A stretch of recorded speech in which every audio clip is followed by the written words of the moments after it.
आज त्याला भयान शॉट झाला. रिक्षातून उतरून एक माणूस बायला आतमध्ये ओढत होता.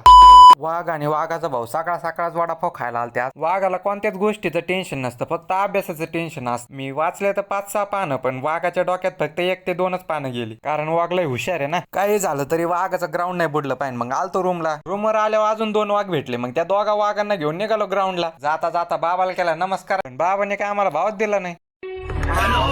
Focus on career, not girls. Because GM is temporary, success is permanent. एवढं सगळं मोटिवेशन घेऊन मारले 4-5 राऊंड. वाघाने आज स्प्रिंटा मारल्यात, त्यामुळे जिथून नाही तिथून धूर काढला वाघाने. आज सगळं वर्कआउट संपून आज निघालो होतो. आमच्यासोबत आज होता बाबा टिल्लू. मला ते माहीतच असं डायलॉग, ग्रॅव्हिटी कहाँ गई, ग्रॅव्हिटी गई.